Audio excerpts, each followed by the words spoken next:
지금 시간이 2023년 9월 25일 월요일 오후 10시입니다. 자, 코스피 200 지수부터 볼게요. 자, 분기봉입니다.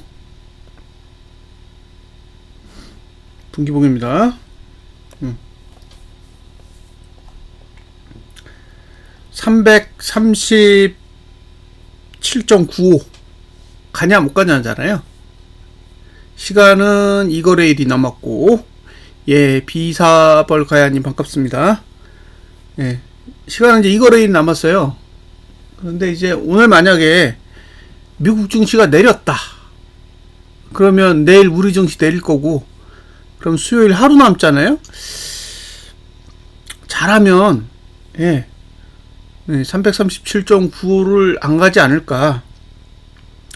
예, 그런 기대감을 가지고 있습니다. 그러니까 337.95를 가지 않는 그런 상황이 발생할 수도 있다. 참고하시고요. 자, 월봉은 지금 이 상태예요. 이 상태. 월봉은 이 상태인데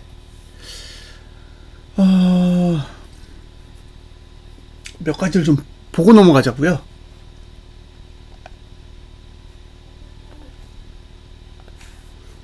자, 이거 제가 샘플 보여드렸죠? 예?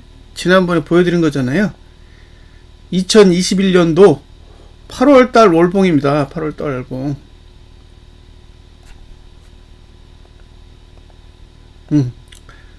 똑같았다. 예? 음봉이었고, 전봉이 음봉이고, 전봉이 음봉이고, 상단선이 내려오고 하단선이 올라오는 구조인데, 그 사이에 상승 추세선이 누웠다. 그럼 보통 아래 위를 찍는다. 아래 위를 찍는다. 그래서 저는 2021년도 8월 달과 같은 흐름이 나올 것 같다. 라고 한 거죠. 네, 여기까지 기억하시죠? 자. 중요한 거는 똑같이 움직였다가 아니라 왜 저렇게 움직이냐죠. 네, 왜냐면 다음에도 또 써먹으려면 알고 계셔야 돼요. 구조를 알고 계셔야 다음에 써먹는 거지. 구조를 모르면은 못 써먹잖아요.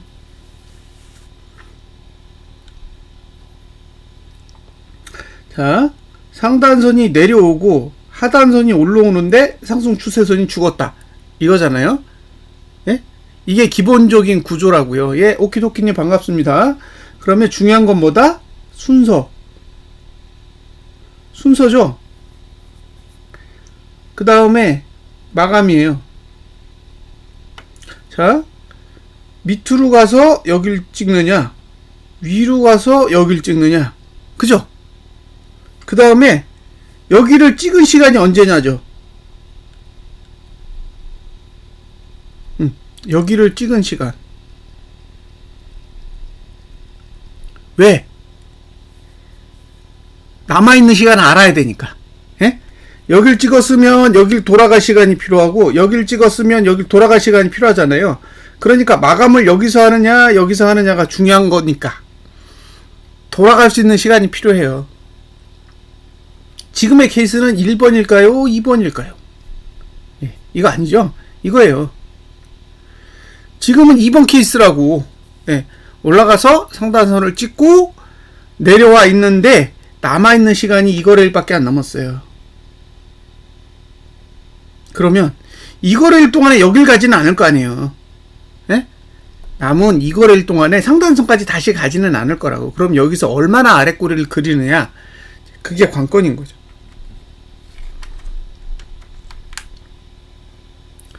그래서 봉을 보실 때 상단선과 하단선을 터치한 시간, 그죠? 그 다음에 터치한 이후로 그 봉이 마감하기까지 남겨진 시간, 그걸 머릿속에 다 그리고 계셔야 돼요. 네? 그게 머릿속에 다 그려져 있어야 전략을 짤 수 있는 거죠. 그걸 모르면 그냥 오르면 오른 거고 내리면 내린 겁니다. 자, 이번에 보실 화면은 미국 4대 지수 월봉이에요.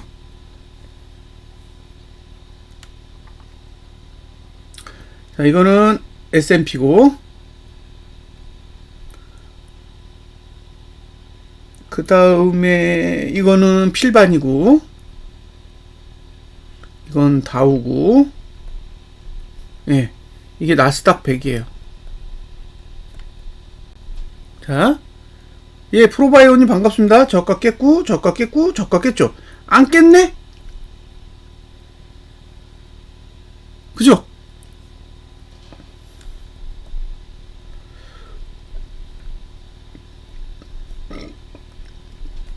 사 대 지수 중에 나스닥만 안 깼어.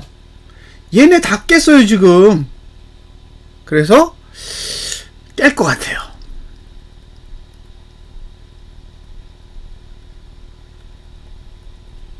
응?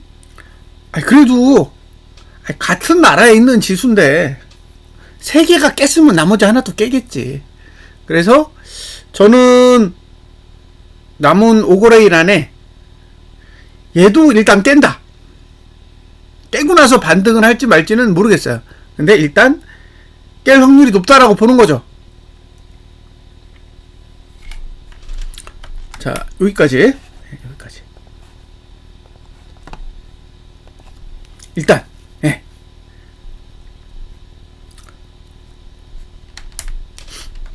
이해하셨죠? 무슨 얘기인지?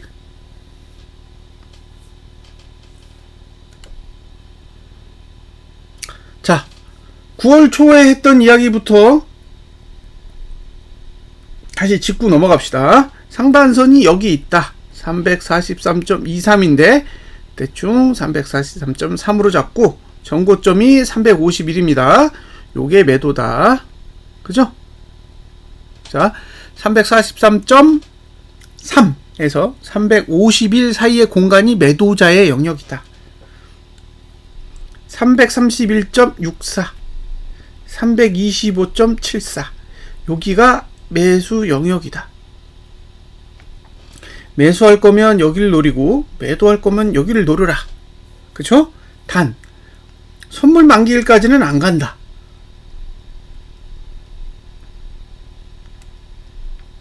자, 요렇게까지 설명을 해드렸었죠? 예? 예, 봄냉님 반갑습니다. 자, 선물 그때 한 4조 원 들고 있었나요? 외국인이 4조 원을 들고 있었기 때문에 만기일까지는 341이 단가니까 343을 안 갈 거다 그랬고, 이제 만기일이 지나고 나면 그 다음부터는 모르겠다. 근데 어쨌든 343.3에서 351 사이가 매도고 325.74에서 331.64 사이가 매수다. 지금 얼마예요? 네, 331.58이죠? 그러면 이제 매수 영역 안에 들어와 있는 거예요. 그죠? 그러니까 매도자는 할 게 없어. 예? 매도자는 할 게 없다는 거예요. 여기서 제가 얘기하는 건 뭐냐면 하락하지 않는다 이런 뜻이 아니에요. 하락할 수도 있어. 근데 여기서 하락을 노리는 건 이 자리에서 매도하는 게 아니라 저 위에 343에서 매도한 사람들이 월봉의 지난달 저가를 깰 거기 때문에 나는 매도를 들고 지난달 저가를 깨는 거를 좀 확인해 보고 싶어. 이렇게 전략을 짤 수는 있는데 이 위치에서 지난달 저가를 깰 거니까 나는 매도해야지 라고 했다가 감아 올리면 물린다는 얘기예요. 그래서 내려갈 수는 있으나 저는 매도하란 의견은 없다는 거예요. 응? 저는 매도 의견을 제시할 생각이 없습니다. 매수는 하고 싶으면 하세요. 매수의 조건은 뭐예요? 325.74가 지켜져야 됩니다.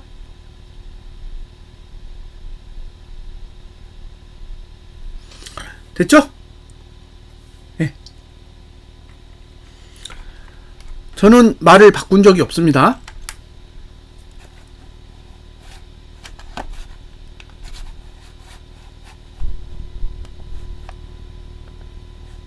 이번 달, 한 달 내내 한 번도 말을 바꾼 적이 없어요.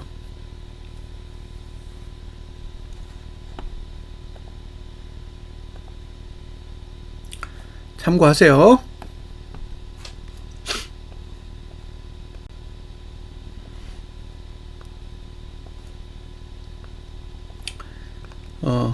세상에서 제일 쉬운 게 말을 바꾸는 거예요. 말을 바꾸는 건 쉽지. 특히 거래를 안 하고 있다면 말을 바꾸는 것만큼 쉬운 일이 없어요. 근데 중요한 건 뭐냐면 말을 바꾸면 피해자가 생겨요. 말을 바꾸면 피해자가 생긴다고. 왜냐면 누군가는 참고했을 테니까. 그러니까 예를 들어서 저는 말을 안 바꿨는데 상대방이 손실을 봤어. 그죠? 제 말을 참고를 해서 거래를 해서 손실을 냈잖아요. 그러면 그 상대방이 욕을 하고 떠날 수는 있어요. 나 방송 괜히 봤다. 이런 생각을 하시고 떠나갈 수는 있다고. 근데 제가 막 말을 바꾸는 거예요. 이제부터는 상방할게요. 하방은 끝났으니까 이제부터 상방입니다 하고 말을 바꾸는 순간, 그죠? 하방을 들고 있었던 사람들은 다 바보 되는 거예요.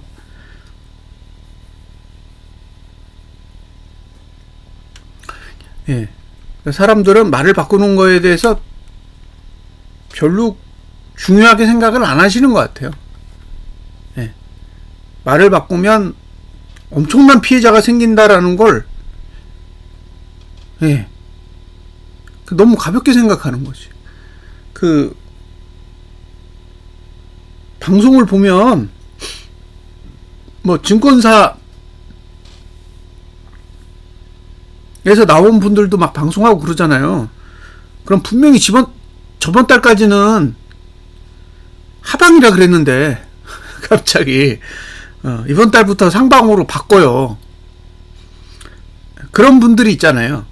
저도 한두 번 정도 본 것 같거든요. 어떤 생각이 드냐면, 그럼 기존에 펼쳐왔던 논리는 어떻게 되는 거예요? 본인이 기존에 펼쳐왔던 논리가 있잖아요. 그 논리가 있으니까 방향을 보는 거지, 논리가 없이 그냥 복만 보고 방향을 이야기하는 건 아닐 거란 말이에요. 근데 어느 날 갑자기 그 논리를 다 뒤집어 버린다라는 거는, 그러면 그 사람의 논리를 어떻게 신뢰하냐고요. 자기도 자기의 논리를 믿지를 못해가지고 뒤집는데 누가 그 사람의 논리에 대해서 관심을 갖겠냐는 거예요. 그래서 저는 그런 생각을 해요. 논리가 틀려서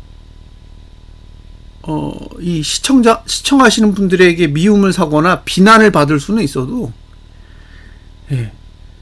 제가 제 논리를 못 믿어가지고 판을 뒤집으면, 저 같으면,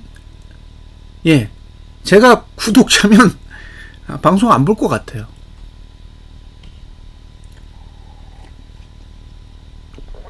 그만큼 방향을 바꾸는 건 어려운 일입니다. 물론 이제 방향 자체가 원래부터 짧았으면, 그러니까 방향을 보는 것 자체가 애초부터 짧은 기간을 보고 이야기를 한 거면 상관이 없죠. 미안하다. 내가 이렇게 봤는데 결과적으로 틀렸다. 그래서 난 뒤집어야겠다. 이렇게 할 수 있는 거예요. 방향이 짧으면.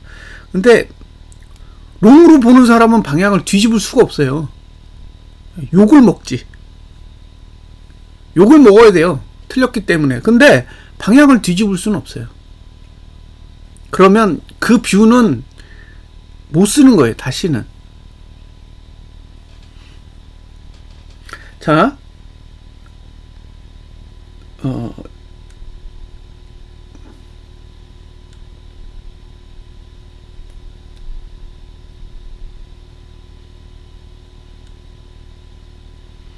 보통 추세가 붕괴되는 과정이 이렇게 돼요. 그래서 먼저 요 빨간색이 무너져요. 예? 빨간색이 먼저 무너져. 요게 이제 상승 추세선이고, 예, 이게 이제 볼린저 밴드 5예요. 예. 그러니까 상승 추세선이 먼저 붕괴되고 그 다음에 볼린저 밴드가 붕괴돼요. 자, 여기 붕괴됐죠. 그쵸? 여기 붕괴됐잖아요. 여기 보시다시피 붕괴된 게 보이잖아요. 아래로 꺾였잖아. 이 현상에 나왔다고. 그리고 얘는 지금 이렇게 위로 가잖아요. 그러니까 아직도 이 상태인 거예요. 근데 다음 달이 되면 꺾이는 거 보이시죠? 꺾이잖아요. 그러니까 다 꺾이는 거라고. 예. 이게 상승이 끝났다는 뜻이에요.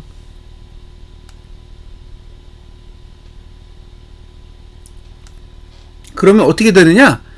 이렇게 내려와. 이게 내려오죠? 내려오잖아요.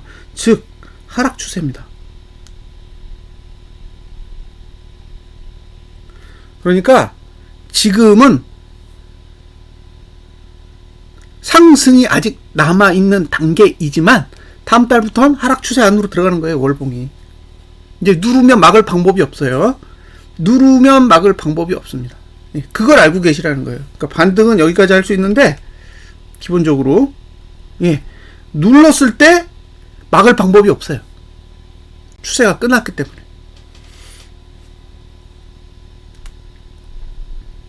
그럼 남은 건 뭐겠어요? 요 저가. 예? 이 저가야, 저가. 저가를 방어하느냐 마느냐. 그쵸? 그러니까 이번 달의 저가를 방어할 수 있느냐 없느냐에 따라 상승할 수 있느냐 없느냐가 구분이 되겠죠. 만약에 다음 달에 이번 달 저가를 깼다. 그러면 아무것도 없는 거예요. 저가 방어도 못해. 추세도 붕괴됐어. 그럼 뭘로 매수해요? 매수할 수 없는 거지.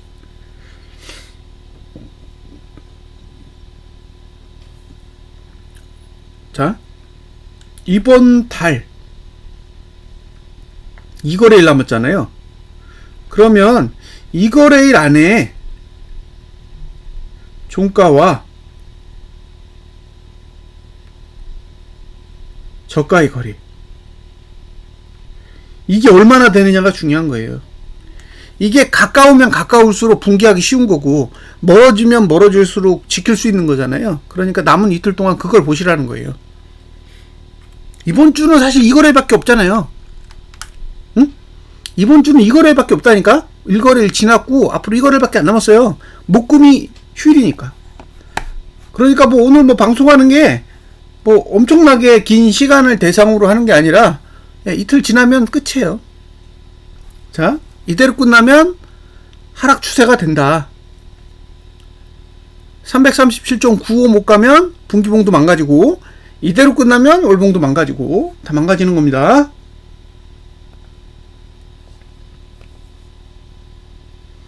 주봉 아무것도 없어요. 아무것도 없다고. 없어. 이건 없는 거예요. 예? 위에서 누르는 거 없고요. 아래에서 받쳐주는 거 아직 터치 안 했어요. 그러니까 이건 하단선을 닫고 올라간 것도 아니고 상단선이 누르는 것도 아니에요. 그냥 가만히 있는 겁니다. 가만히. 그러니까 주봉은 자유롭습니다. 올라가든 내려가든 마음대로 하시는 거예요. 일봉 오늘 그냥 횡보하면서 끝났어요.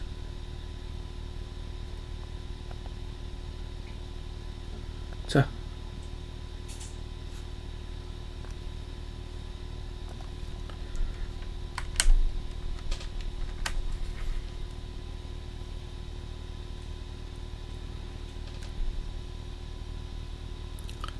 이틀 남았죠? 이틀.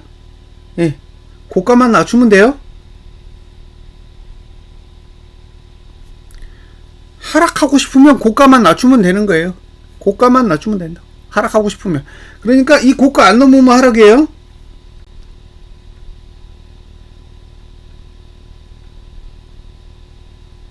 이것만 보세요. 내일 오늘 고가를 넘느냐 마느냐. 넘지 못하면 하락인 거예요. 근데 이제 어떤 이슈가 있냐면, 자, 이번 달 2거래일 화요일 수요일. 그러면 화요일에 하락하면 수요일에 337.95를 갈까? 그죠? 내일 하락하면 수요일날 337.95 가냐고요. 못 가겠지. 그러니까 내일 오늘 고가를 못 넘으면 수요일도 337.95를 못 갈 확률이 높다라는 거예요. 결과적으로 분기복은 하락해서 끝날 거다. 내일 오늘 고가를 넘어야 그나마 상방을 도모할 수 있는 거고, 못 넘으면 확률상 337.95를 넘기 어려울 거다.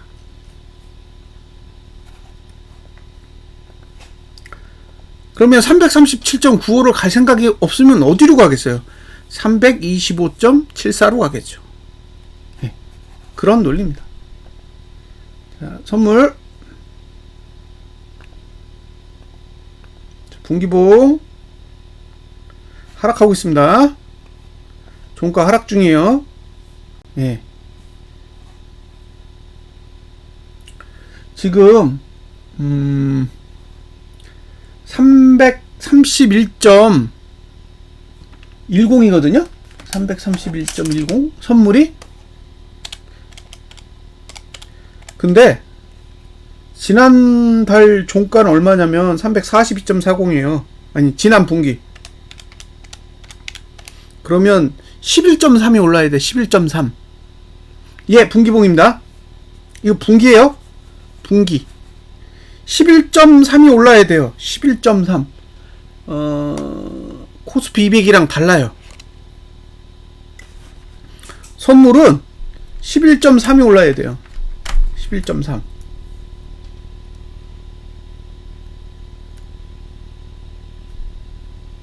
예. 선물 전 분기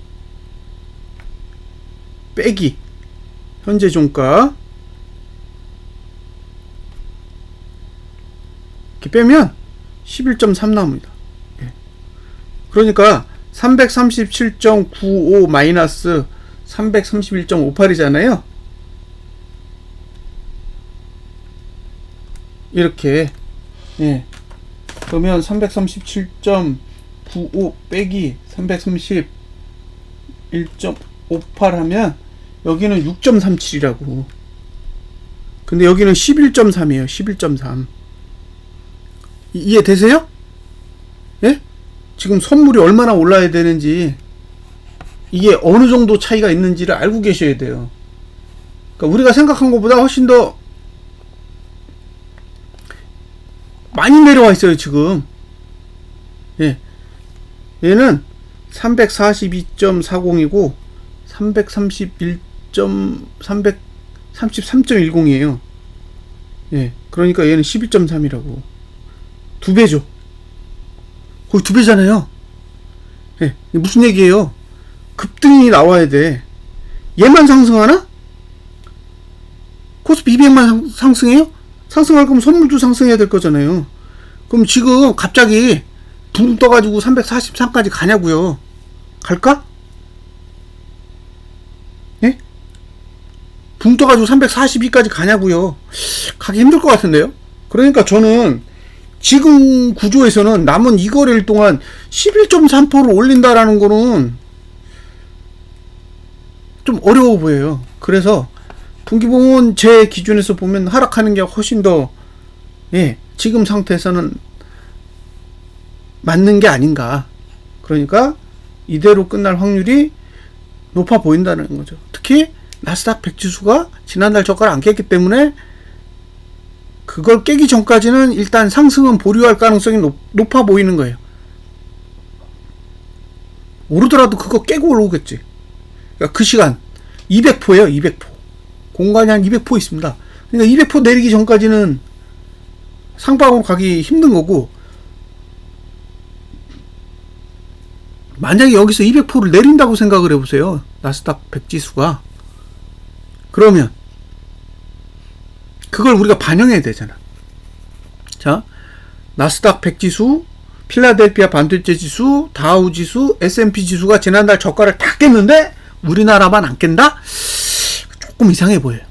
그래서 어쩌면 정말 재수가 좋으면 우리나라도 지난달 저가를 깨는 상황이 발생할 수도 있어 보이는 거죠.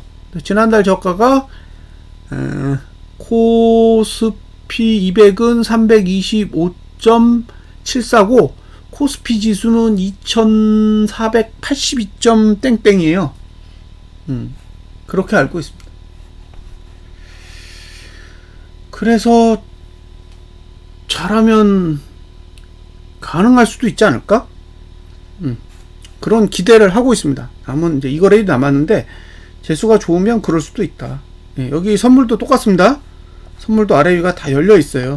그래서 사실 내려가는 거 문제 없고 올라가는 것도 문제 없고 어떻게 움직이든 사실 논리적으로 오류가 없기 때문에 예, 별로 할 얘기는 없다는 거죠. 올라도 내려도 사실 딱히 할 얘기 없다. 지켜보자는 거죠. 자, 그 다음에 코스피까지 볼게요. 코스피 보시면 이렇게 생겼어요. 근데 지금 저가가 얼마냐면 2482.06이에요. 근데 지금 95야. 그럼 13%만 내리면 돼. 13%만 내리면 된다고요. 13%. 많은 수치도 아니에요. 그러니까 저는 가능해 보이는 거죠. 원래 코스피 지수는 7, 8월까지 2700에서 2800을 가고 연말까지 3000을 가고 내년까지 3500을 가는 게 스케줄이었죠. 환율은 8월까지 1200원대 초반을 가고 연말까지 1150원을 가는 게 기본적인 흐름인데 지금 다 흐름에서 벗어났잖아요.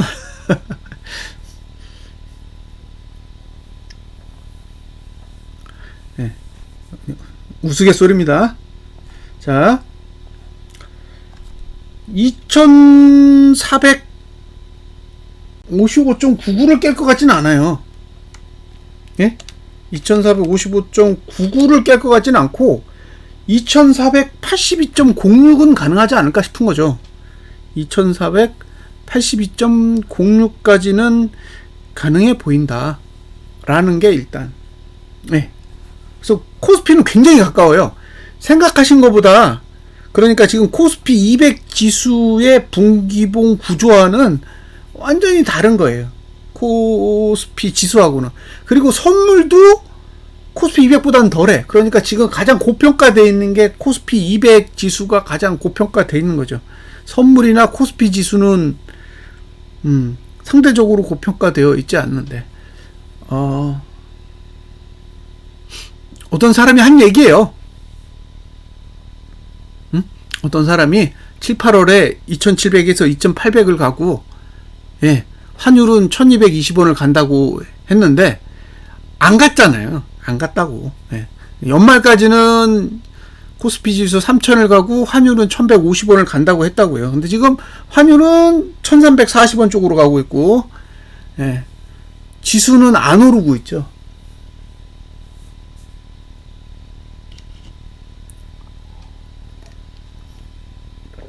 자, 보셨죠?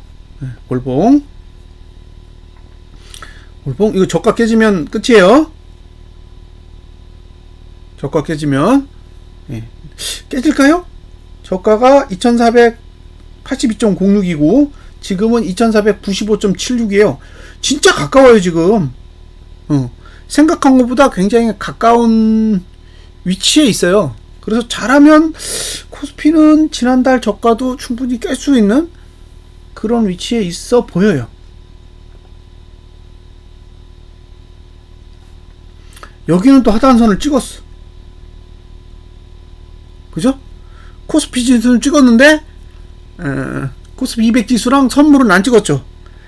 요 똑같은 흐름이 계속 나오고 있어요. 계속 똑같이 그래. 코스피 지수는 찍고 오르는데 코스피 200 지수나 선물 지수는 안 찍고 올랐다가 다시 내려와서 찍는 그런 상황을 계속 반복하고 있습니다. 그래서 별 의미는 없다. 코스피 혼자 찍은 건 별 의미는 없어 보인다는 거죠. 구조는 다 같습니다. 구조는 다 똑같아. 예? 구조는 다 똑같은 상황이다. 이렇게 보시면 될 것 같아요. 자, 여기까지 보셨고, 그 다음에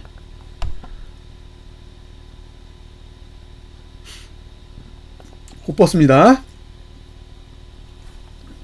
자, 양봉의 상승. 코스닥 내일 더 내릴까요? 뭐 미장 내리면 더 내리겠죠. 응? 미장이 내리면 더 내리지 않을까요? 미장이 오르면 버틸 거고. 사실 뭐 더 오른다고 해도 상관없고 더 내린다고 해도 상관없죠.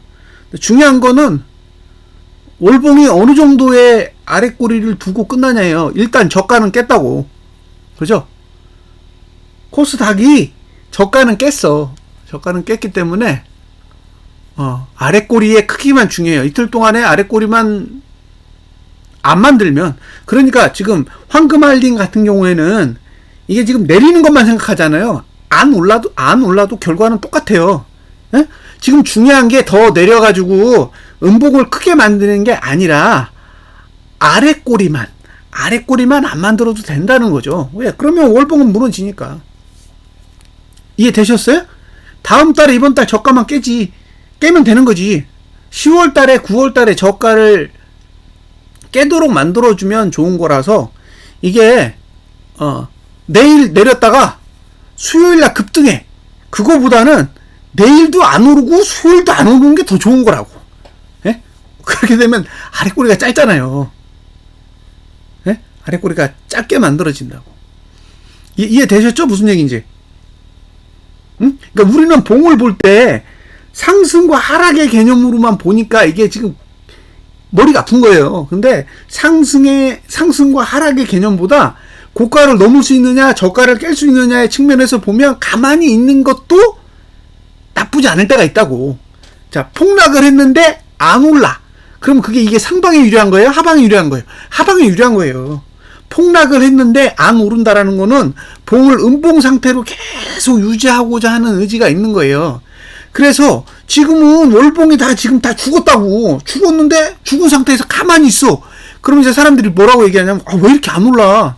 아니, 왜 이렇게 안 내려? 코스닥도 내리고 코스피도 내려야 되는데 지금 안 내리고 답답해 미치겠다 그러는데, 실제로 보면 지금은 가만히 있어도 되는 자리야.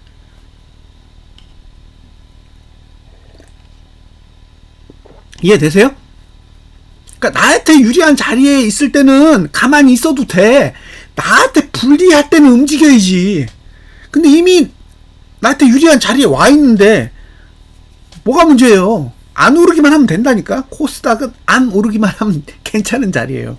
더 내릴 수 있어.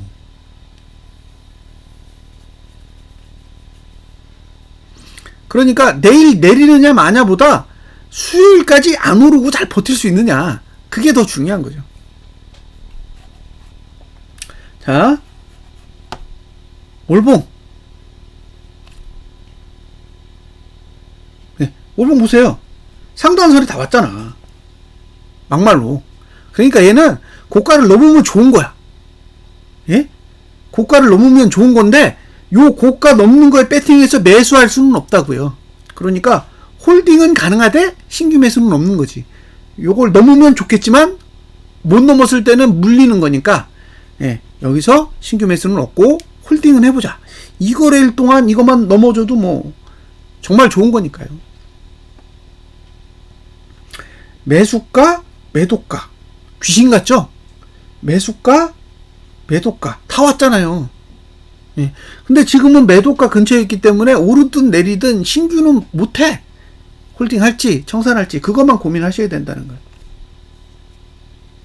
자, 수봉 공중에 떠 있죠. 그러니까 얘는 리스크가 큰 거예요. 올라갈 수 있는데 이만큼 내려갈 수도 있어. 그러면 여기서 매수하고 싶으세요? 전 뜯어 말려. 그러니까 얘는 지금은 공략할 수가 없는 위치예요. 그냥 올라가길 기도해야지. 자, 일봉 갭상승만 나오면 돼요. 갭상승이 나와가지고 하단선만 살리면은 또 이제 버틸 수 있는 거지. 그래서 이틀만 더 버티면 돼요. 이틀만. 그 다음에 조정해도 상관없어. 일단 분기봉이랑 월봉을 다 마무리 시켜 놓은 뒤에는 나쁘지 않다는 거죠. 타이거.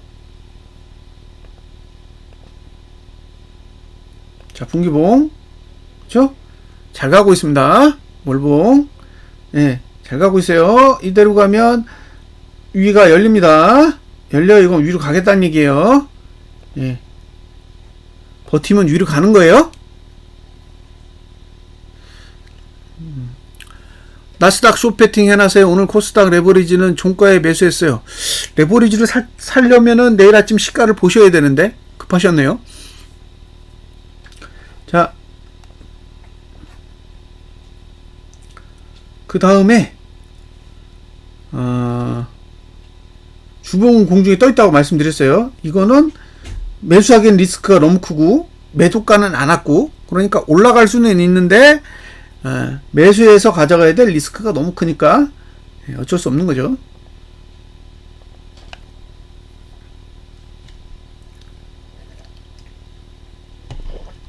자, 여기까지 봤습니다. 그 다음에 오후 10시 36분 이제 시간을 계속 줄여야 돼요. 너무 길게 하니까 보시는 분들도 힘들어. 자,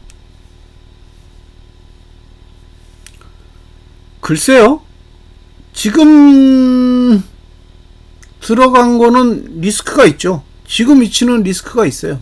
그러니까 신중하게 잘 판단하세요. 예, 자리가 유리한 자리는 아니야. 내려갈 수는 있는데 완전하게 유리한 자리는 아니니까 언제든지 리스크가 발생할 수 있어요. 그건 알아서 잘 대응하셔야 됩니다. 자,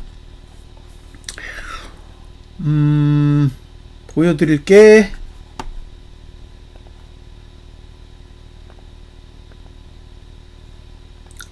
뭘 봐야 될까요?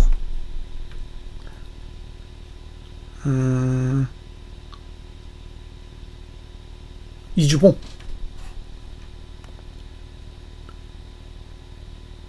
예? TMF요? 또 깼어요? 아직 안 봤어요, 저. 아직 안 봤습니다. 저는 TMF 매수 말린 사람이에요. 저한테 뭐라 그러시면 안 돼요.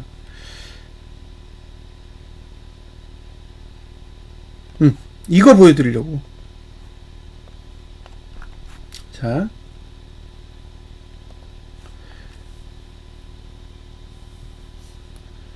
잘 보세요. 예, 송인권님. 360은 안 갈 수도 있어요. 360은 안 갈 수도 있습니다. 325번 첫 차로 퇴근하세요. 자, 잘 보세요.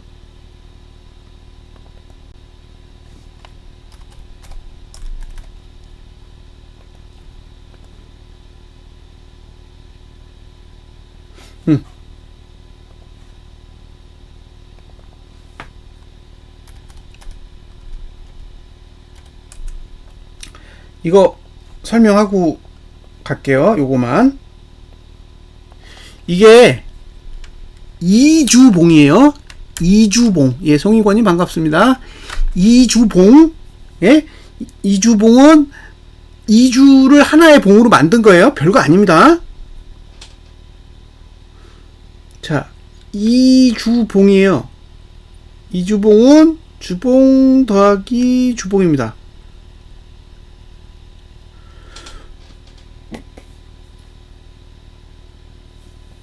자, 이주봉은 주봉 더하기 주봉이에요. 근데 지금 보시면 다 하락했죠? 하락했잖아. 다 하락 중이잖아요.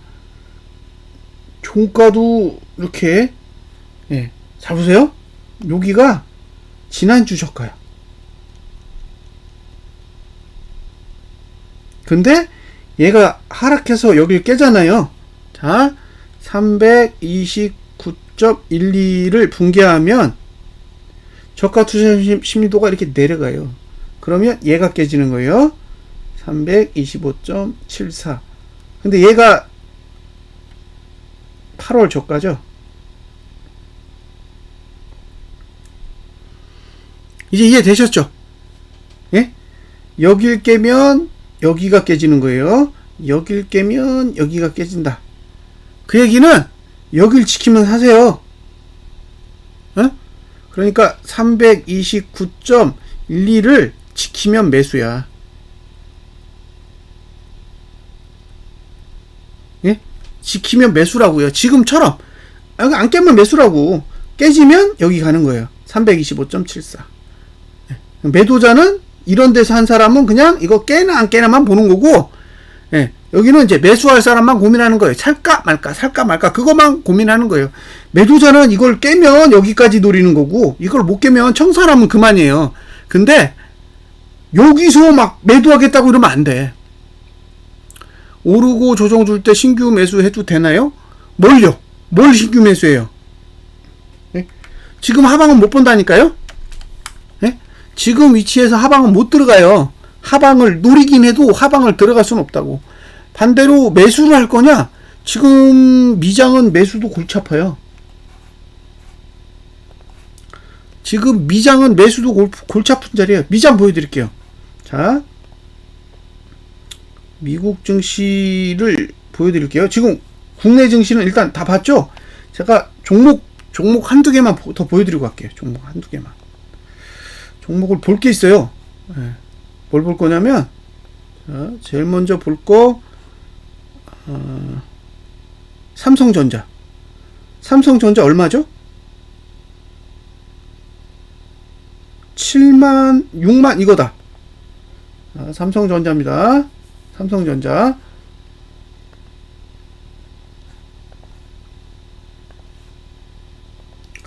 자, 이게 삼성전자 분기봉이에요. 예? 삼성전자 분기봉. 그죠? 여기 못 가면 72,200원 못 가면 하방 우세예요. 72,200원을 못 가면 하방 우세다. 이제 그 다음 볼 종목은 많은 사람들이 거래하는 에코프로. 자, 에코프로. 이건 지금 보세요. 이거 볼펜이 여기 있어요. 볼펜이 여기 있어. 예? 56만 3천원에 있습니다. 볼펜이. 6개월 봉은 얼마 있냐? 여기 있어요. 49만 1천원. 예. 그러니까 얘는 논리적으로 봤을 때는 매수의 영역을 벗어나 있어요. 그러니까 이 종목은 진짜 싸게 매수한 분은 보유할 수 있는데 지금은 거래 가치가 없는 공간 안에 있다라고 보시면 될 것 같아요. 이런 비슷한 종목이 포스코 홀딩스입니다. 포스코 홀딩스. 이거죠? 이 종목이 똑같아요. 포스코 홀딩스. 얘도 지금 적정 가치가 38만 6,500원 위로는 다 매도예요. 38만 6,500원 위로는 싹 다 매도라고. 지금 이게 다 매도 영역 안에 들어가 있는 거예요. 월봉으로도 똑같아요. 아니, 분기봉으로도 똑같아. 그러니까 얘는 들고 있어야 될 가치가 없는 거죠. 아니, 신규로 매수해야 될 가치가 없는 거예요. 보유할지 말지는 투자자가 결정할 문제고 신규로 들어갈 만큼의 좋은 자리는 아니라는 거예요. 이게 위치가 안 좋아. 그러니까 위치가 좋아서 오르는 종목이 있고 위치가 안 좋은데 오르는 종목이 있는 거잖아요. 근데 위치가 좋아서 오르는 종목은 올라가서 잘 버티는 습성이 있는 반면에 위치가 안 좋은 데서 오르는 종목은 막판이 되면 내려오는 거죠. 자리가 안 좋으니까. 그러니까 지금 윗꼬리가 이렇게 미친 듯이 달리잖아요. 이런 현상이 일어날 수 있다는 거예요. 그래서 이런 부분들을 좀 감안하시고 전략을 짜셨으면 좋겠어요. 무조건 올라가면 좋은 게 아니라 올라가도 버틸 만한 종목이 있고 올라가면 버티기 어려운 종목이 있고 그렇다는 거죠.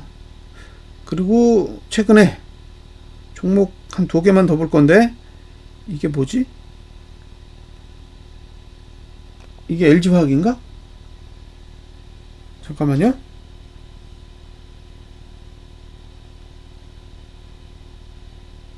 종목 이름을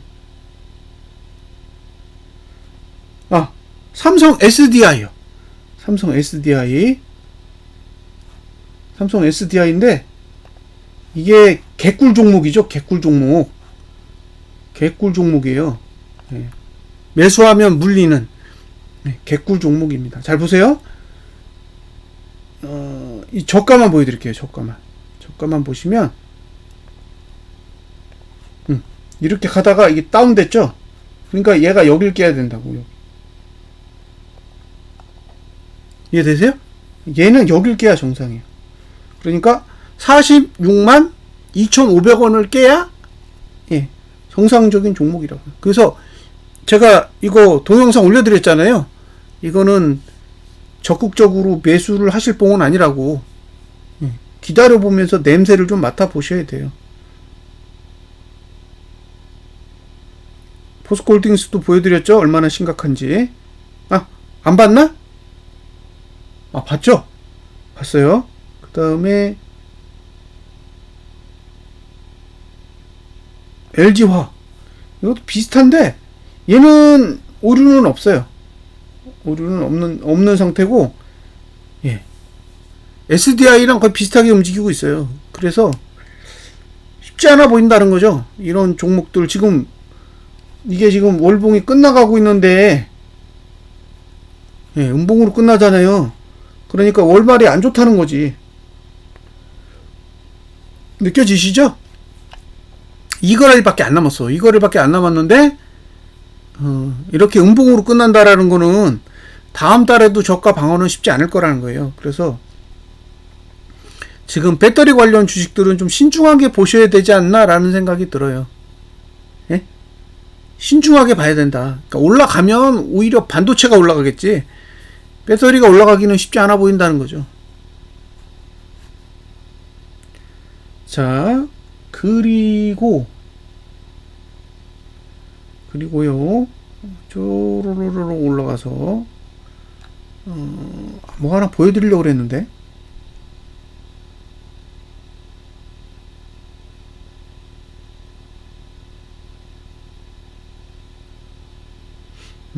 일단 볼 건 다 본 것 같네요. 자, 그럼 이제 미장을 볼게요.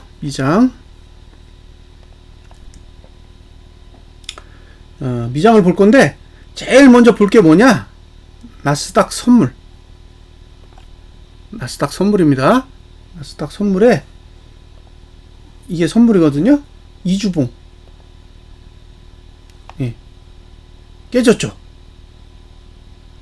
깨졌잖아요. 그러니까 얘는 타겟이 여기에요.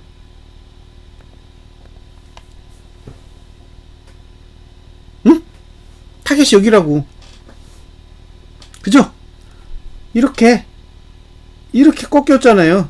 그러니까 얘는 이쪽으로 방향을 잡아놓은 거예요. 지금 뭐 나스닥 선물이 오르고 있잖아요.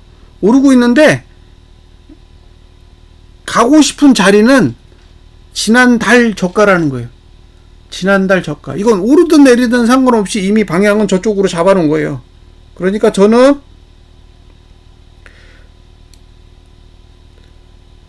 특별한 경우가 아니라면 8월달 저가는 깨질 것으로 봅시다. 지금 이미 시작 자체를 붕괴하고 시작하고 있기 때문에 충분히 저가를 깰 거라고 봐요. 그래서 8월달 저가는 깰 거다. 그게 언제 깰 거냐? 그건 몰라요. 왜냐면 이건 2주봉이야. 이건 2주봉이기 때문에 어쨌든 지난달 저가를 깨는 시점이 나오긴 나올 텐데 이번 주에 할 건지 다음 주에 할 건지는 지켜봐야 되는 거죠. 근데 깨질 거라는 거고, 그리고 이미 3대 지수는 다 깼잖아요. 그러니까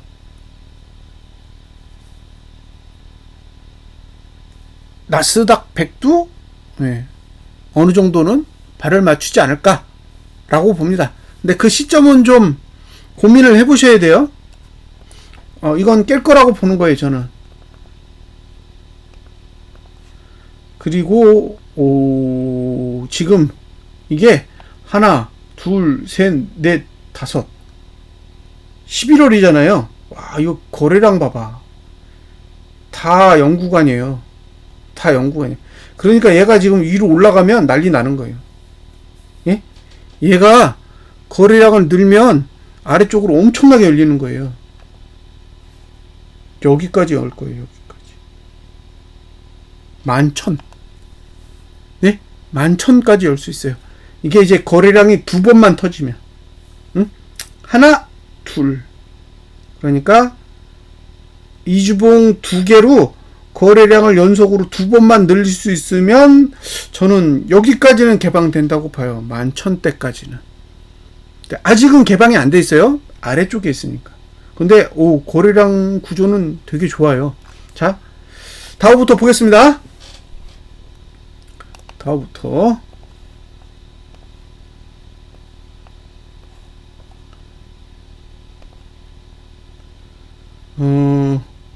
저가 깨졌으니까, 예? 저가 깨졌으니까 할 얘기 없어요.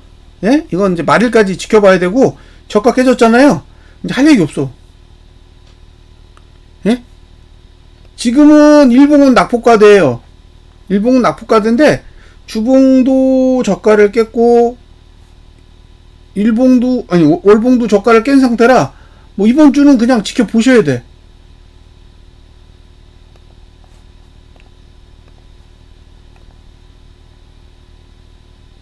예. 그냥 낙폭과대예요.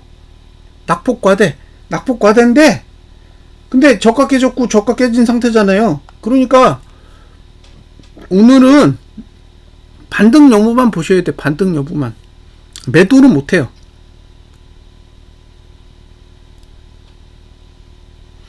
매도는 못해. 이런 구조에서 매도를 들어갈 수는 없습니다.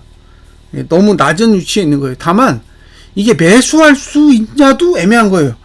주봉, 월봉 다 저가 깨가지고 뭐 기대할 게 별로 없어요. 그래서 이런 상태면 거래하기 쉽지 않다. 근데 만약에 거래하라 그런다면 저는 매수를 거래하겠습니다. 매수를. 예? 이 위치에서 거래를 해야 된다 그러면 매수를 할 것 같아요. 다운은. 하지만 지금은 저가가 일봉, 그다음에 주봉, 월봉이 다 깨져 있는 상태니까 매수를 한다고 하면 오늘 양봉 확인하고 내일 오늘 저가 안 깨면 하겠지. 그게 조금 더 안전한 방법이라고 생각해요. 단 이건 매도는 못하는 거예요. 매도는 홀딩만 하지 신규 매도는 못한다. 자, 나스닥 100.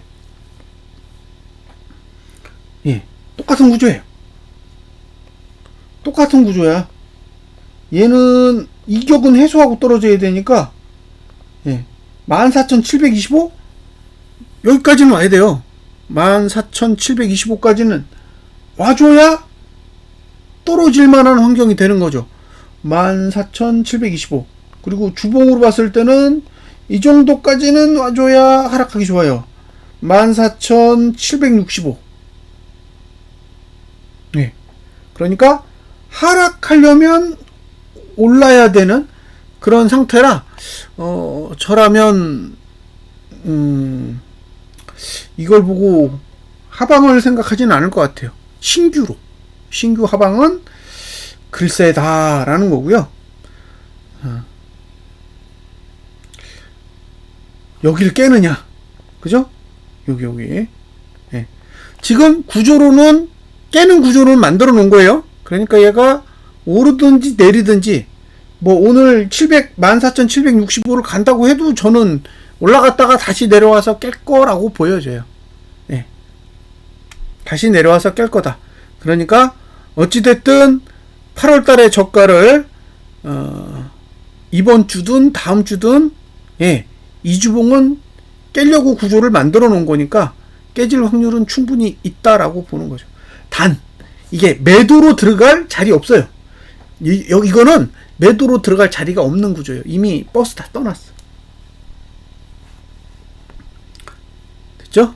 S&P 똑같은 구조입니다. 다 똑같아. 작은 봉은 낙폭과대고 작은 봉은 낙폭과대예요. 근데 큰 봉은 저가가 깨졌어. 그러니까 이게 매도로 들어가기에는 자리가 안 좋고 매수를 보기에는 너무 낮아요.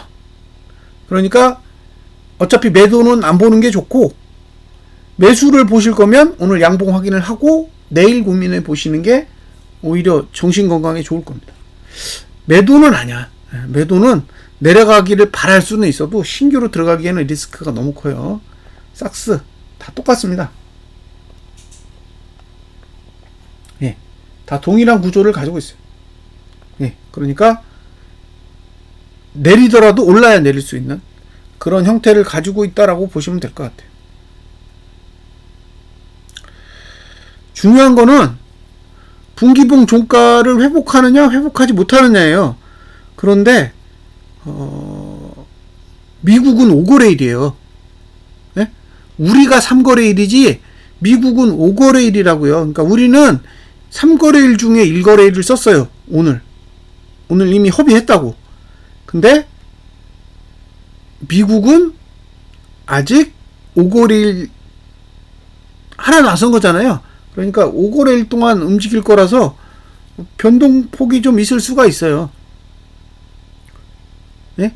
그러니까 뭐 오늘 내린다고 해서 꼭 오르는 것도 아니고 오늘 내린다고 해서 꼭 내리는 것도 아니에요. 올랐다 내렸다 하면서 어쨌든 움직일 수 있을 만한 충분한 시간이 있습니다.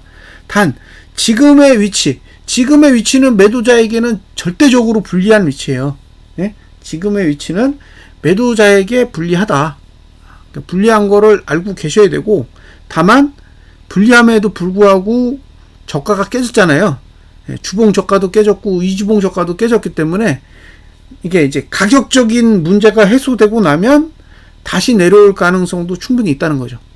그러니까 지금은 낙폭 과대의 상황이기 때문에 올라가야 되는 그런 상황이라면, 이게 올라가서 낙폭 과대를 해결했을 경우 어차피 지난달 저가를 깨야 되잖아요. 나스닥 100 같은 경우에. 그러면 이제 다시 내려갈 수 있는 에너지가 쌓일 거라는 거죠. 그래서 이거는 매수자에게도 그렇게 썩 유리하지 않고 또 매도자에게도 썩 유리하지 않은 거예요. 왜? 가격적으로는 올라야 되고 구조적으로는 내려야 되니까 가장 이상적인 형태는 올랐다가 내리는 거죠. 예? 가장 이상적인 형태는 올랐다가 내리는 건데, 근데 이제 미국 증시는 5거래일이고 우리는 이제 2거래일 남았기 때문에 요 타이밍이 중요해요. 타이밍이. 예? 타이밍이. 우리 증시가 안 오르게 해놓고 올랐다가 떨어지는 게 우리한테는 베스트잖아요. 예, 그래서 그 타이밍을 어떻게 할 건지는 좀 지켜봐야 됩니다. 자, 스큐는 아직 전고점 못 넘었네요. 이거 공중에 떠 있잖아요. 메리트 없다고. 예? 스큐 메리트 없습니다. 보유 영역이에요. 스큐는 보유 영역이다. 예? 19.77 위로는 보유 영역이다. 매수는 없다. 예, 그렇게 보시면 될 것 같아요. 19.77 위로는 보유 영역. 내가 미친 듯이 매수하고 싶다. 19.77 아래입니다. 예. 삭스도 똑같아요. 예. 본인이 미친 듯이 매수하고 싶다. 그러면 11.43입니다. 11.43. 11.43 위는 보유 영역이에요. 예. 그러니까 심플하죠. 다른 거 볼 게 뭐 있어요? 이미 인격을 다 벗어났는데. 얘는 11.08입니다. 11.08. 삭스는 11.08 위로는 보유 영역이에요. 보유 영역은 청산과 홀딩 중 택 1이에요. 택 1. 예. 신규 매수는 없어요. 신규 매수는 안 하시는 게 좋습니다. 이런 자리에서는 올라가도 이건 완전히 운이 좋은 거지. 예. 여기서 매수하셨다가 밀리면 또 물려요. 그러니까 지금은 매수를 공략하기에는 위치로 봤을 때는 안 좋다라고 생각해야죠. 올라가면 땡큐예요. 올라가면. 그러니까 이 상태에서 위로 폭등해. 그럴 수도 있어요. 근데 그건 운빨이고, 구조적으로 봤을 때는 11.08까지 내려도 할 말이 없는 그런 상황이다 보니까 지금은 신규 매수는 택도 없다. 올라가면 그냥 감사해야 된다, 이런 거죠. 자, TMF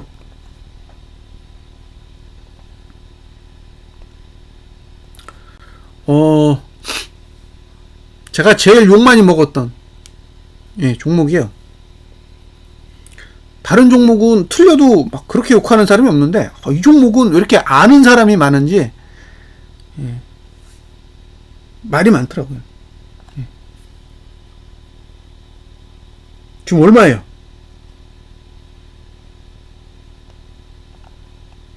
저가가 5.0이에요? 예? 저가가 5.0이에요, 5.0. 이거 한때 얼마까지 갔는데, 이거 거의 10대까지 갔었는데, 제 기억에. 네, 10.30까지 갔어요. 반토막 났네. 그죠? 반토막 났어요, 반토막. 여기, 하나, 둘, 셋, 넷, 다섯, 여섯, 일곱, 여덟, 10개월 만에 반토막 났어요. 비싸다고 맨날 얘기했더니, 저랑 반대로 하면 돈을 번다라는 말도 하더라고요. 예. 아직도 가치 없습니다. 가치 없어요?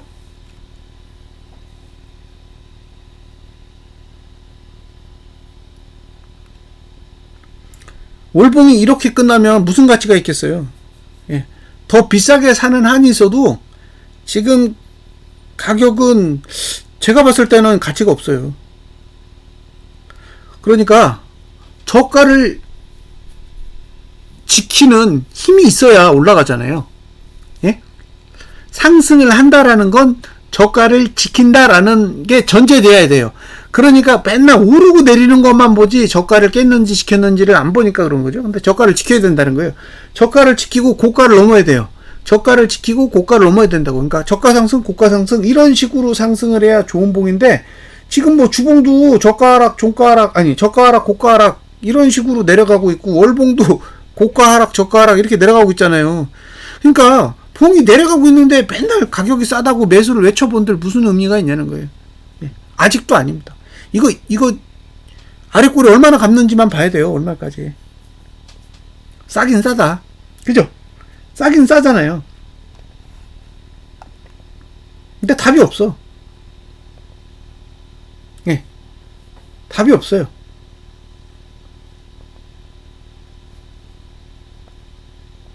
지금은 아직은 함부로 접근할 만한 그런 상황은 아니라고 봐요. 9대 이거 9점 몇 대도 이거 별로다 그랬고 8점 몇 대도 별로다 그러고 7점 몇 대도 별로다 그러고 맨날 별로 했는데 5.0도 찍었어요. 아직도 아니에요. 아직도 매수 가치가 없다는 거예요. 먼 미래를 봤을 때 지금 가격이 저렴할 수도 있습니다. 근데 그 미래로 봤을 때는 아직까지는 예, 시간적인 메리트를 확보하지 못했어요. 가격적인 메리트는 저는 나쁘다라고 생각 안 하는데 시간적인 메리트는 아직도 확보가 안 된 거예요. 그러니까 지금은 하락 추세 안에 있다고. 예? 지금은 월봉 자체가 하락 추세 안에 포함되어 있기 때문에 이게 봉이 바뀌면 상단선이 쭉 내려와요. 그러니까 상승하려면 시간이 필요해. 걔네들을 다 해결하면서 구조를 만들어야 되니까 뭐 특별하게 호재가 있지 않은 이상은 예, 시간이 필요하다는 거죠. 시간이. 그래서 그런 부분에 대한 고려를 하셨으면 좋겠습니다. 다른 건 모르겠어요. 저도 제가 뭐 채권에 대해서 다른 분들보다 해박한 지식을 가지고 있는 사람이 아니잖아요. 그러니까 오로지 차트만 보고 이야기를 하는 거라서 사실 좀 위험 부담이 있긴 한데 그냥 상식적으로 보면요. 어쨌든 금리 안 내릴 거잖아. 예? 미국 그 연방준비은행 FED죠. 예. 거기서 금리를 안 내릴 거잖아요. 뭐 올릴지 아닐지는 모르겠지만 안 내릴 거니까. 예? 그럼 결국에는 채권 금리도 떨어지기 힘든데 지금 자체가 채권 금리가 낮은 위치가 아니라 높은 위치에서 안 내리는 거잖아요. 그러면 채권을 보유한 사람들의 입장에서는 문제가 생길 수도 있어요. 고점에서, 그러니까 채권 가격이 고점에서 문제가 생긴 거면 익절을 하면 되는데 지금은 땅바닥에 있잖아요. 팔면 다 손절이라고. 그러니까 언제든 예, 사고가 터질 수 있는 그런 여지는 저는 남겨져 있다는 거죠. 그래서 금리를 인하하지 않는 행위 자체도 악재로 작용할 수 있을 만한 충분한 상황이라고 보는 거예요. 그냥 제가 가진 그냥 상식으로, 제가 채권에 대해서 뭔가 많이 알아서가 아니라 그냥 세상 흘러가는 그런 사람의 생각으로 그냥 생각해 본다면 금리를 올리지 않는 행위 자체가 지금 위치에서는 악재다. 그래서 채권 쪽은 계속 문제가 생길 여지는 항상 품고 있다라고 보는 거죠.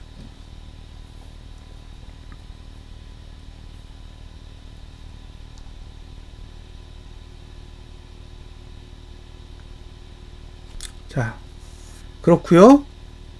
그 다음에 중국 쪽만 살짝 보고 넘어가면 항생이요? 항생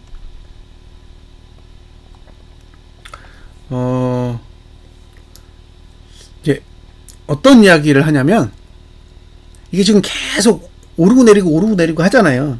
그러니까 하루하루를 보면 봉이 어떻게 생겼는지를 몰라요. 근데 잘 보세요. 그죠? 음봉이야. 월봉 음봉이라고. 응? 그죠? 예, 월봉 음봉이에요. 이걸로 모든 게 설명이 가능해. 아직 월봉은 음봉입니다. 아직은 상방으로 가고자 하는 의지를 만들지는 못했어요. 중국도 시간이 있죠. 우리만 추석이니까 잘 지켜보세요. 상해는 고민 중이에요. 상해는 고민 중이야. 이거 올릴까 말까, 올릴까 말까 고민하고 있어요. 그러니까 완전히 상방은 아닌 거죠. 하방도 아니고 상방도 아니고 상해는 고민하고 있고, 항생은 하락 쪽에 조금 더 무게가 실려 있는 그런 상황이라고 보시면 됩니다.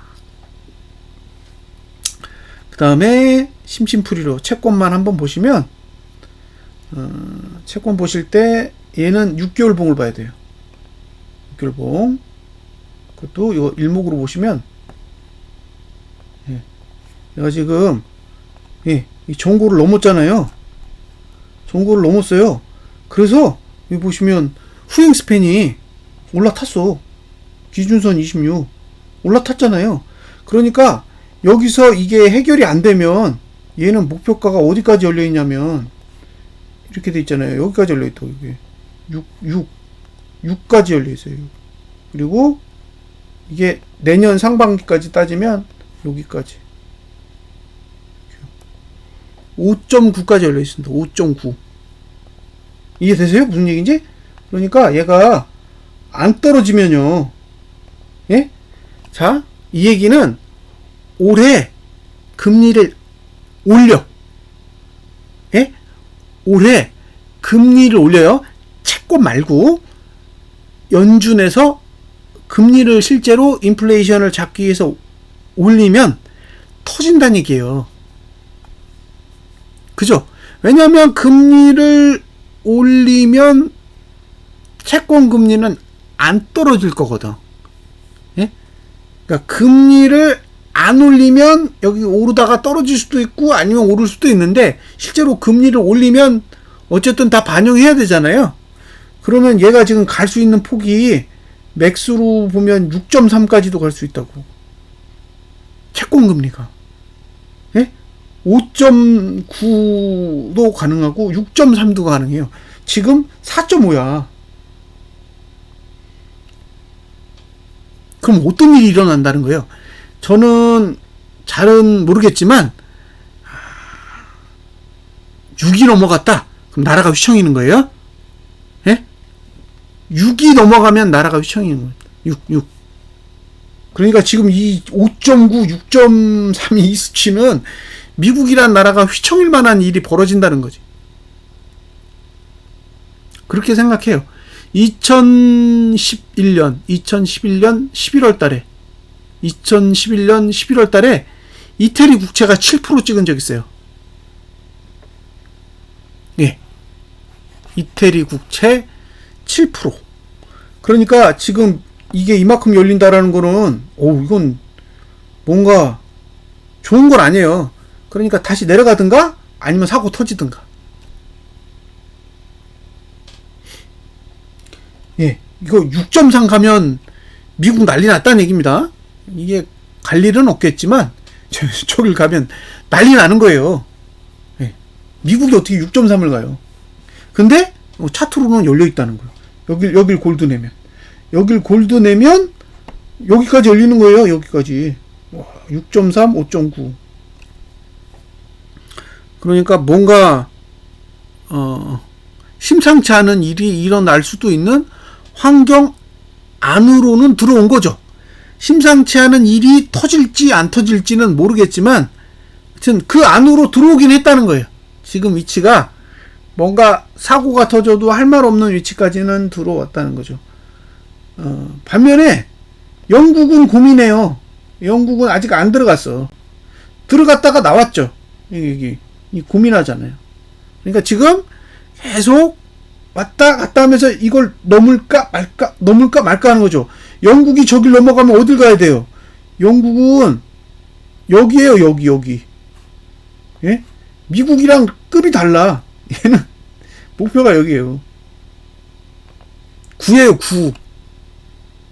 예? 영국은 9라고.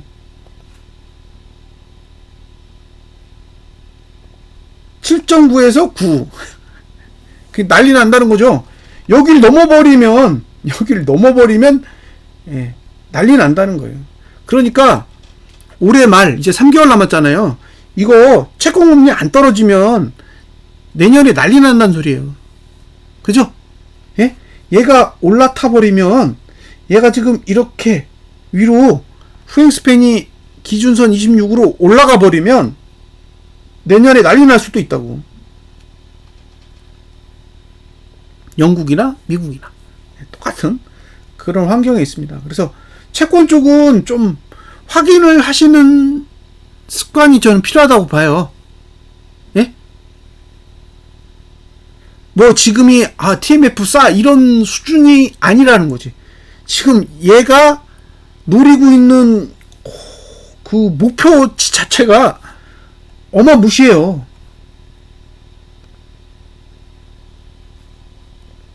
이게 야 웃기는 소리 하고 있어. 그럴 수 있잖아요. 예? 충분히 그럴 수 있다고. 응? 근데 잘 보세요. 얘가 여기 넘었지. 여기 넘었잖아요. 여기 넘잖아요. 응? 여기 넘잖아요. 이게 후행 스팬인데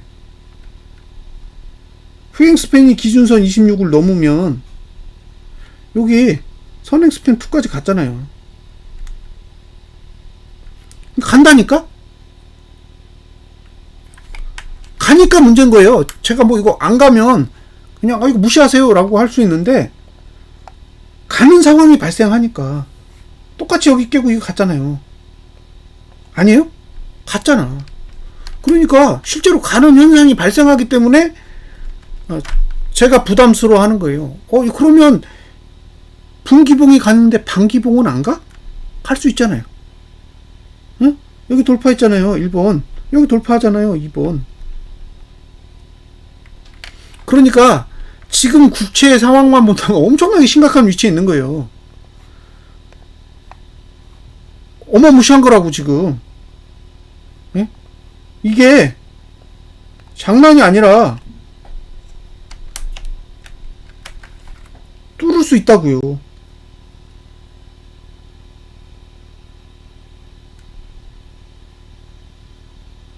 자, 여길 올라서면 이렇게 간다니까? 올라서면 여길 가야죠. 여기. 그래서 급등할 수 있다는 거예요. 그럼 결국엔 둘 중에 하나잖아요. 자, 연말까지 예? 경기를 박살내. 그럼 어떻게 돼요? 채권금리 내려가죠. 금리가 안 내려가도 채권금리 내려갈 거라고. 왜? 경기가 박살난 걸 아는데 금리가 오르겠어요? 당연히 인하하겠지. 그러니까 인하할 거라는 걸 아니까 채권금리가 먼저 떨어질 거 아니에요. 자, 경기가 박살나면 채권금리가 떨어지고 그 다음에 금리가 인하되겠죠. 예, 그럼 순서가 뭐예요? 경기가 박살나는 게 1이야. 그 다음에 채권금리를 낮추는 게 1이고 금리 인하가 3이겠죠. 속도 순으로 보면. 근데 경기가 좋아. 그럼 어떻게 돼요? 채권 금리는 오르겠죠.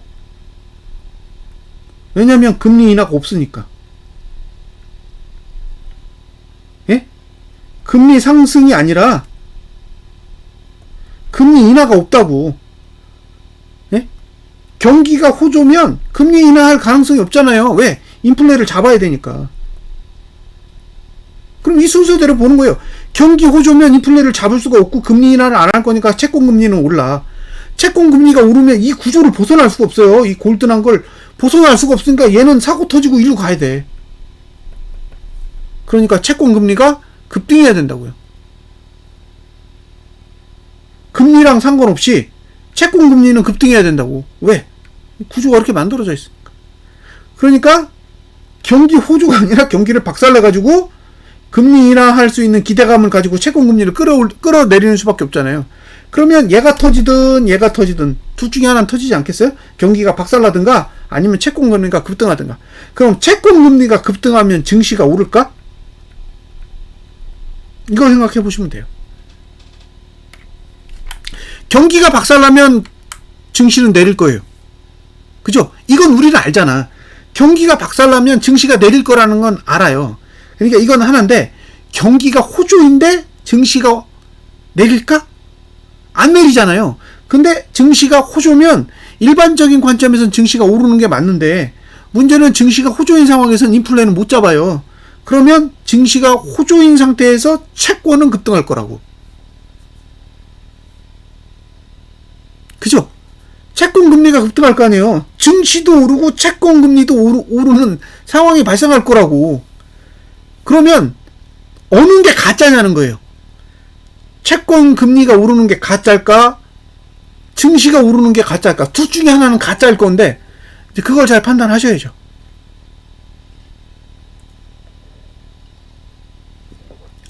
경기가 박살나서 증시가 내린다. 이건 모두가 아는 시나리오라고 생각해요. 근데 경기가 박살나지 않고 경기가 좋았을 때 채권 금리가 급등할 수밖에 없는 거잖아요. 왜? 금리 인하는 물 건너가는 거니까. 지금 파월이 얘기한 게 그거잖아요. 나는 인플레 2% 잡기 전까지는 금리 인하 안 해. 예? 나는 어쩌면 인상할지도 몰라. 라고 하는 건 이 시나리오인 거잖아요. 경기가 좋아. 그러니까 인플레는 못 잡아. 따라서 금리 인하는 안 해줄 거야. 채권 금리가 오를 거라고. 지금처럼.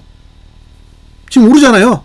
채권 금리가 오르잖아. 옛날에 강영현 씨, 그분이 그랬잖아요. 금리 인하가 올 거기 때문에, 그죠? 경기가 빠그러져서 금리 인하가 오를 거기 때문에 채권 금리가 다운될 거니까, 예? 채권 금리가 다운될 거니까 TMF를 사도 된다고 얘기했는데, 지금은 경기가 박살이 안 나잖아요. 안 나잖아. 그러니까 금리 인하를 못 하죠. 경기가 박살이 안 나니까 금리 인하가 안 되고, 그러니까 채권 금리는 올라가요. 그러면 지금 채권 금리 올라가고 경기는 호조인데, 그럼 누가 가짜냐는 거예요. 뭐 둘 중에 하나는 가짜겠죠.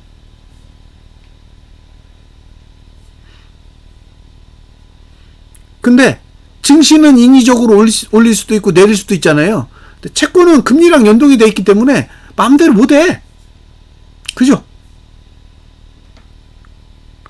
채권은 인위적으로 상승 하락시키는 폭이 제한적이라고요. 왜?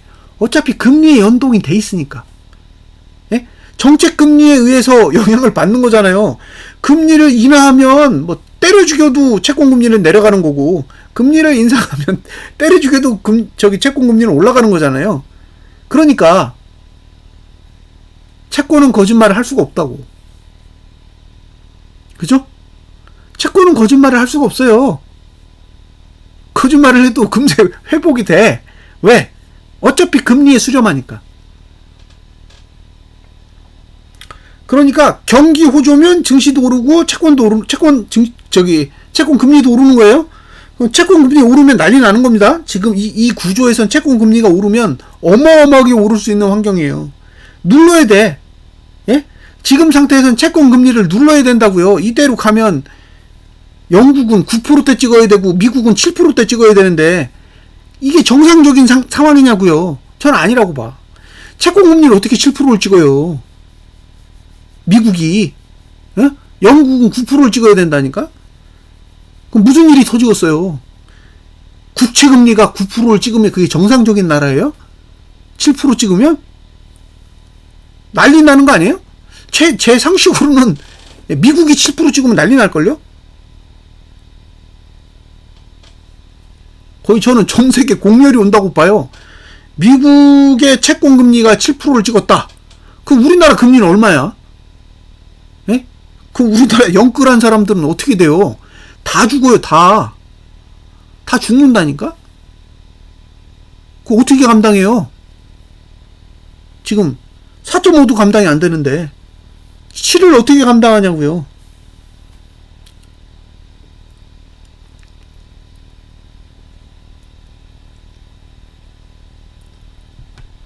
그럼 방법이 하나밖에 없잖아요.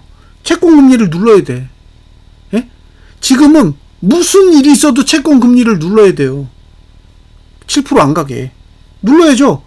기준선 26 아래로 눌러야 돼요. 그러면 채권금리를 뭘로 눌러요? 경기를 죽여야지. 예? 채권금리를 누르는 유일한 방법은 경기를 죽이는 거잖아요. 경기를 죽여야 되지 않아요? 전 그렇게 생각해요. 예? 그러니까 지금의 6개월 봉의 구조로 보면 미국 10년물 국채금리는 7% 가야 되고 영국 10년물 국채금리는 9%를 가야 되는데 뭐 7%를 가든 9%를 가든 문제가 없다면 상관없지만 그 정도까지 올라갔다라는 건 나라가 거의 부도 상태에 가까운 수치거든요. 그럼 미국도 부도고 영국도 부도고 다 부도난다는 거잖아요. 그럼 왜 국가가 부도날 정도로 채권금리를 관리하냐는 거예요. 저는 그렇게는 안 하지 않겠냐는 거예요. 예?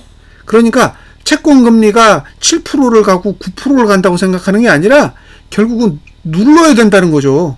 이 채권금리가 상승하지 못하도록 기준선 26 아래로 눌러야 되니까 채권금리를 누르는 방법은 어차피 금리로는 못해요.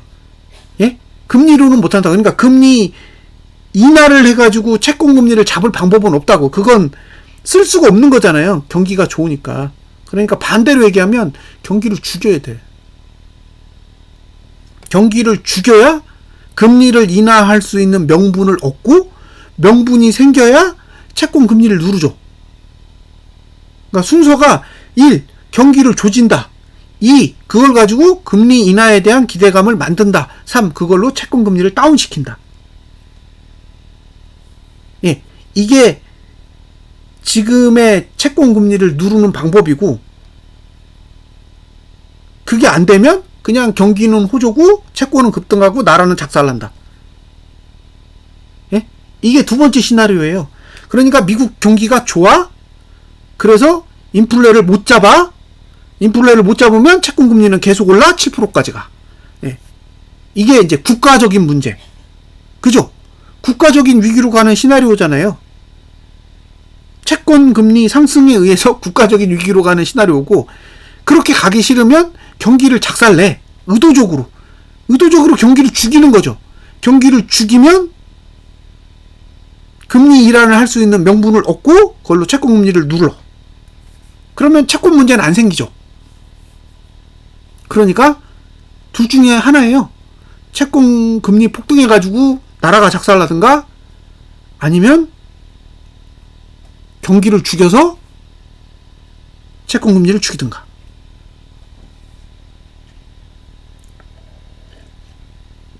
저는 선택지가 두 개밖에 없다고 생각해요. 증시가 오르면 뭐 할 거예요? 채권이 죽을 건데. 그죠? 증시가 올라. 뭐 나스닥이 17,000 갖고 18,000 가면 뭐 할 거냐고요. 미국 국채금리가 7%를 찍으면 나라는 망하는 건데. 근데 나라 망했을 때 그리스 사태 때 주가 보세요. 예. 6일 동안에 500% 뺐습니다. 500%. 우리나라. 응? 우리나라 500% 뺐다고. 그리스 디폴트 딱 선언하고 6거래일 동안 코스피 지수로 500% 뺐어요. 어느 날 갑자기 찾아온다는 거죠. 채권 문제가 생기면. 그래서 그런 측면에서 보면 위기는 어떤 방식으로든 올 수밖에 없다고 보는 거예요. 예? 그러니까 지금의 상황에서 위기는 전자의 방식이든 후자의 방식이든 올 수밖에 없다는 거죠. 그러니까 경기가 망가져서 증시가 내려.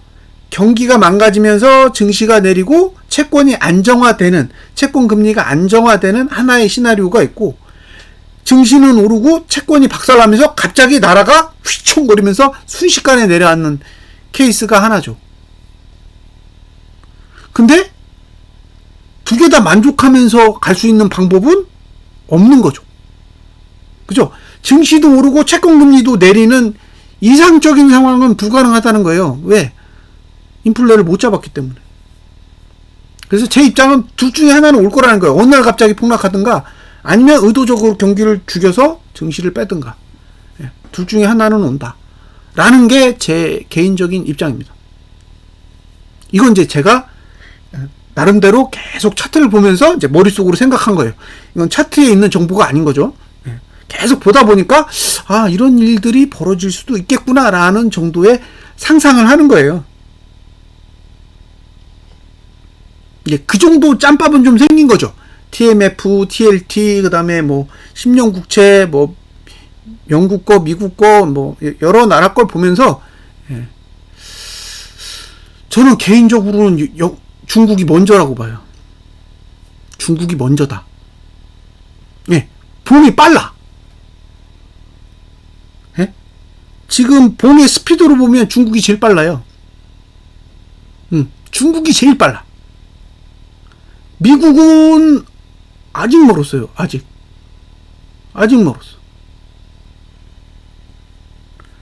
속도로 제일 빠른 건 중국. 그 다음에 미국 국채금리요. 미국 국채금리. 미국 증시 말고 국채금리가 빨라요. 속도가. 그러니까 위기에 가장 가까운 건 중국, 항생, 상해. 예, 거기가 제일 빠르고, 실제로 중국은 금리도 인하했잖아요. 걔네는 침체잖아, 이미.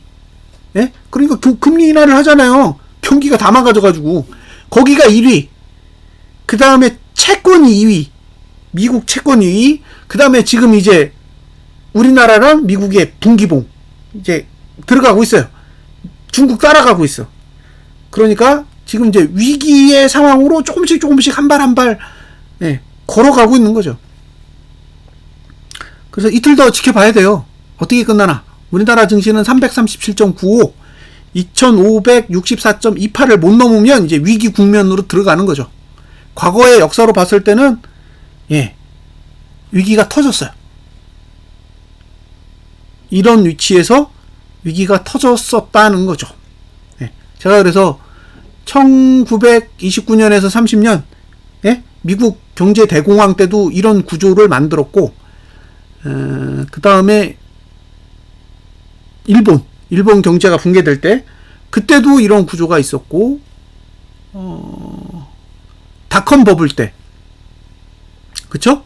닷컴 버블 때도 이런 구조가 있었어요. 그 다음에 리먼 때는 살짝 있었는데 그때는 오류를 만들고 상승한 기록이 있어요. 그러니까 조금 차이가 있긴 있습니다. 리먼은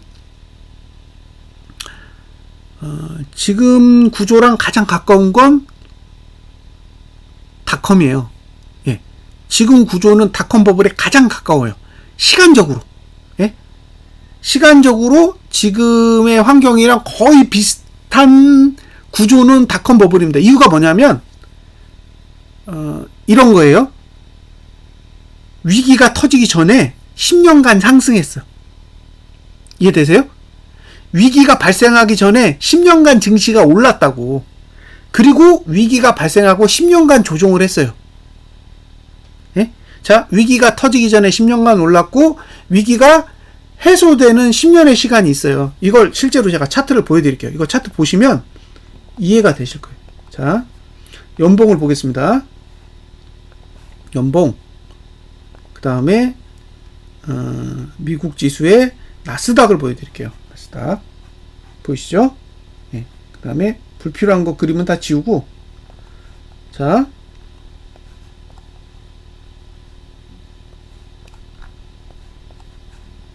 보셔야 될 게 뭐냐면 여기잖아요. 여기 하나, 둘, 셋, 넷, 다섯, 여섯, 일곱, 여덟, 아홉, 열. 그죠? 그러니까 위기가 터지기 전에 이런 상승이 있다고요. 이게 10년이 넘은 상승이 있다고. 예? 이 상승이 먼저 온다고요. 자, 똑같은 구조를 볼게요. 지금 위기가 터졌는데 위기가 터지기 전에 이렇게 10년간의 상승이 있다고요. 예? 그러니까 닷컴 버블이 터지기 전에 이미 10년간 상승했었고, 현재도 10년간 상승을 했단 말이에요. 이 기록이 먼저 있어요. 그리고 여기 10년간 조종했다고. 네? 10년간 조종했다고요. 이 고점을 찍고 나서 10년간 오른 게 아니야. 10년간 횡보했지. 이해되시죠? 10년간 횡보했다고요. 자, 10년간 오르고 10년간 횡보하고 다시 10년간 상승한 거예요. 근데 이게 뭘 의미하냐? 여기는 닷컴 버블이고 여기는 리먼 브러더스예요. 그죠? 그러니까 리먼 브러더스는 조종의 끝자락, 예? 하락의 끝자락에서 발생한 악재고, 닷컴 버블은 상승 자체를 죽이는 악재예요. 예? 자, 닷컴 버블은 상승을 죽였다고. 상승을 죽이는 악재고, 리먼은 하락이 끝나가는 끝자락에서 그냥 바닥을 찍기 위해서 악재를 빵 터뜨린 거예요. 근데 지금은 시간적으로 여기에 있는 거잖아요. 여기. 이게 닷컴 버블이랑 똑같은 자리라고요. 이게. 그죠? 그럼 닷컴 버블 자리에서 악재가 떴기 때문에 지금의 악재는 상승을 죽이는 악재지 바닥을 찍는 악재는 아니라는 거예요. 바닥을 찍으려면 여기는 가야 돼. 여기. 2031년은 가야 바닥을 찍는 거죠. 그러니까 지금 구조 자체로 지금이 뭐 엄청난 바닥이라고 이야기하기 쉽지 않은 거예요. 예? 10년간 상승했는데 1년 조정하면 바닥이에요? 응? 10년 넘게 상승했는데 1년 음봉 하나 그랬다고 바닥이냐고요? 안 그랬다고, 과거에는. 그래서 이게 가볍지는 않다는 거예요. 지금의 상황이. 잘 관리하면 상승할 수도 있겠지만, 예. 순간 뻘짓하면 무너지기 딱 좋은 자리에 있긴 있는 거예요.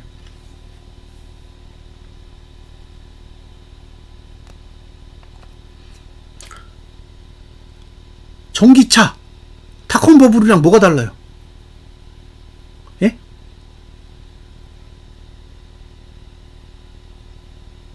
전기차 붐이나 닷컴 버블이나 다를 게 있어요?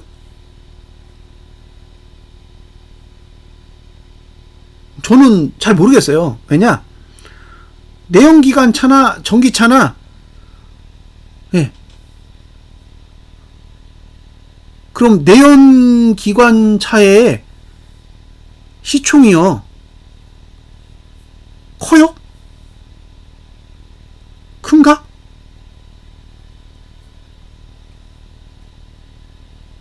어차피 전기차가 내연기관을 대체할 거잖아요. 그러면 커져봐야 내연기관 시장을 대체하는 건데, 예.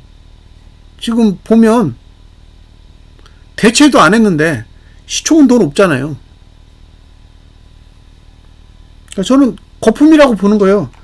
지금의 상황이 만약에 리만 브러더스 사태와 같은 위치에 있다면 대박이겠죠. 근데 지금은, 예, 이제 겨우, 예, 고점에서 음봉 하나 낸 상황이라는 거예요. 그러니까 저는 구조적으로 지금은 바닥을 찍을 만한 여력은 없다고 보는 거예요. 얼마든지 언제든지 내려도 할 말 없는 그런 위치에 있다라고 보기 때문에, 예, 그래서 상방에 대해서 부정적으로 보는 거고요. 예, 이 하락이 짧게 끝나지는 않을 거라는 거예요. 예. 그러니까 지금은 어차피 증시가 오르고 있고 분위기가 좋고 그러니까 예. 그냥 이게 하락장이 다 끝났고 앞으로 굉장히 좋은 꽃길만 보인다고 생각을 하지만 과거엔 10년간 조정했다고요. 10년간. 올해 2년째예요. 어디서 터질지는 잘 모르겠어요. 그 안유화 교수님인가요? 그분이 그런 얘기 했잖아요. 미국이 금리를 올리는 이유는 사냥감을 찾는 거다. 그게 중국이냐, 유럽이냐, 일본이냐, 한국이냐. 그건 관리를 어떻게 하냐에 따라 다른 거잖아요. 각각의 나라들이 생존하기 위해서 나름대로의 전략을 잘 펼치고 있는데, 예, 그러다가 실패하면 무너지는 거잖아요. 그럼 이제 무너지면 이제 그 나라가 타겟이 되겠죠. 근데 어쨌든 지금 순서로 보면 중국이 제일 빨리 예, 무너지고 있는 상황이 아닌가라는 상상은 합니다. 예, 상상이죠. 제가 중국 경제에 대해서 구체적으로 아는 바가 없기 때문에 제 입장에서는 지금은 이제 그렇게 상상을 하는 거예요. 그리고 국채 금리가 잘 오르고 있어서 어쨌든 기분이 좋습니다. 예? 위기가 점점 가까워지고 있는 거고 그 덕에 미국 증시가 이제 못 오르죠. 국채 금리가 오르는데 증시가 어떻게 올라요? 무서워가지고 쪼는 거지. 언제 터질지도 모르는 시한폭탄을 보면서 증시를 올릴 수 있을까요? 감 보겠죠. 그 덕에 지금 분기봉도 하락하고 있는 상황이라 이번 주만 상승하지 않고 잘 마무리해준다면 위기가 어느 정도는 성큼 예, 다가오고 있는 게 아닌가라는 생각을 하고요. 위기의 속도는 우리의 생각의 속도보다 빠릅니다. 그러니까 위기가 왔다고 느끼는 순간 내려요. 예? 위기가 왔다고 느끼는 순간 내린다고. 그때부터는 방어가 안 돼요. 그리스 사태 때도 그렇고, 리먼 브라더스 때, 리먼 브라더스 망했을 때, 그때도 엄청나게 빠른 속도로 내렸거든요. 그래서 악재가 터지면 사실 우리가 생각하는 건 아무런 의미가 없어요. 빠르게 움직이기 때문에. 시진핑이 경기 악화가 왜 자기 잘못이냐고 말했죠. 예. 그렇기 때문에 문제가 생기는 거죠. 본인 잘못이라는 걸 알고 있으면 해결할 수 있지 않을까요? 근데 본인 잘못이라는 걸 인지하지 못하니까 해결이 안 되는 거죠. 항상 안 오르잖아요.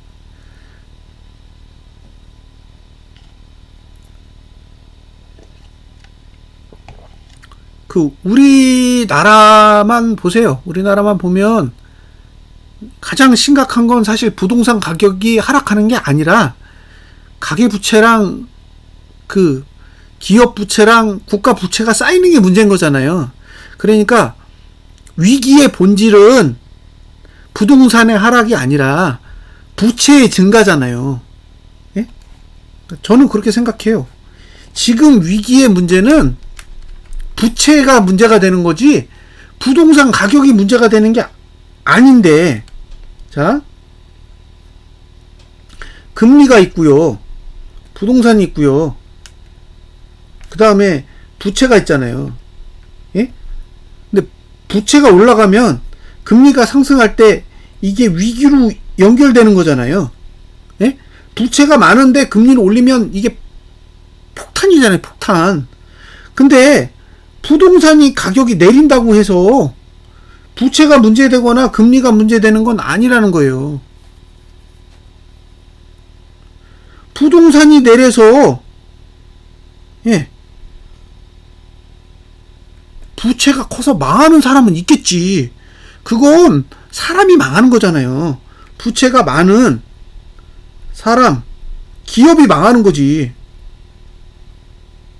예. 그럼 이거는 해결하면 되잖아요. 근데 이걸 눌리면 이렇게 됐을 때 그냥 시스템이 붕괴되는 거예요. 그쵸? 왜냐면 개별적인 사람과 개별적인 기업의 파산으로 해결될 수 있는 범위를 벗어나는 거죠. 그렇지 않겠어요?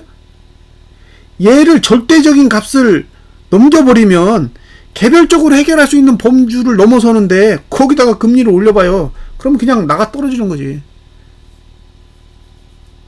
근데 지금 우리나라는 어떻게 하느냐? 부동산을 올리고 부채도 늘려요.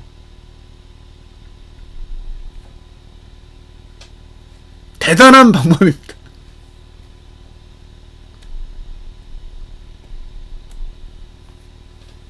자, 거리에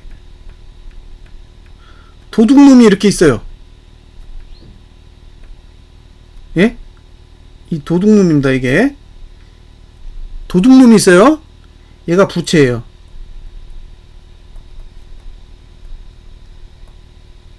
예?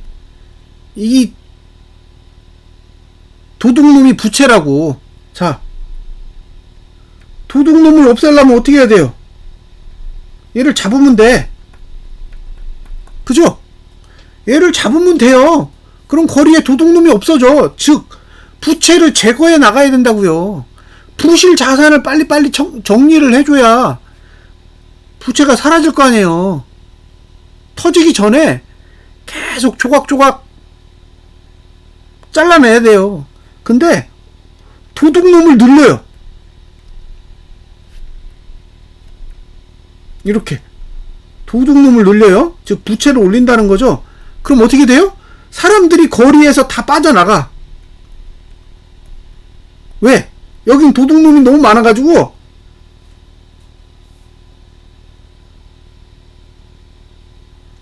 다닐 수가 없어. 자, 어차피 절도 사건은 줄어들죠? 그죠? 도둑놈을 잡거나 거리에 다니는 사람을 줄여버리거나 결과는 똑같아요. 절도 사건은 줄어들어요. 근데 지금 정부가 하고 있는 건 부채를 늘려요. 대단한 방법이에요.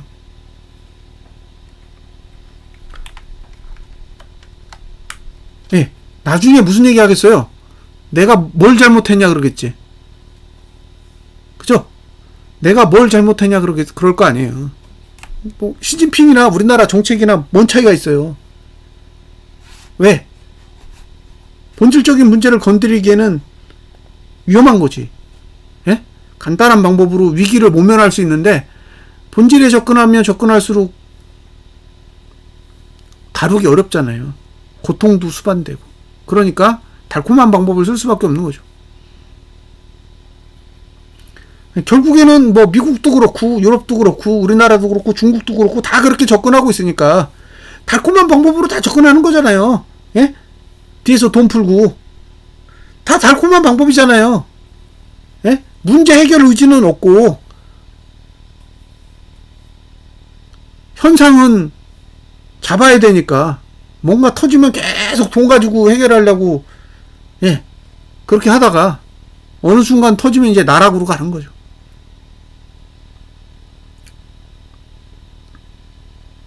과거에도 그랬고 달라지지 않을 거라고 봐요. 예. 손대기 힘든 영역이니까. 국민에게 고통을 강요하는 정부가 지지를 받을 수 있을까요? 쉽지 않을 것 같아. 그러니까 국민에게 고통을 강요하는 정책이 아니라 그냥 국민을 달래는 정책으로 가다 보니 본질적인 문제로부터는 어찌되었건 벗어나는 게 시대적인 현상이지 않겠냐라는 거죠. 우리나라만 그런 게 아니잖아요. 뭐 일본도 그렇고 미국도 그렇고 다른 나라들 다 그렇게 하고 있는데 뭐 우리나라만을 탓할 수는 없는 거죠. 다만 그게 문제를 해결할 수 있을지는 잘 모르겠어요. 계속 연기되는 거죠. 사고가 터질 수 있는 시간을 계속 연기하고 있는데 그 덕에 지금 미국 채권금리는 계속 오르고 있고 이제 막다른 골목까지는 온 것 같아요. 그래서 남은 이번 달 남은 시간 동안 과연 이제 어느 정도까지 만들어 놓고 끝내느냐. 우리나라 증시는 수요일까지니까 어쨌든 수요일까지 337.95 2564.28을 못 넘으면 어쨌든 징후는 있는 거다라고 보는 거죠. 그래서 매수하시는 분 입장에서는 좀 신경을 쓰셔야 될 것 같고 공격적으로 매수를 하시는 거는 좀 주의해야 되지 않나 싶고요. 매도 반등이 나오면 이제 매도 전략에 대해서 고민을 해봐야겠죠.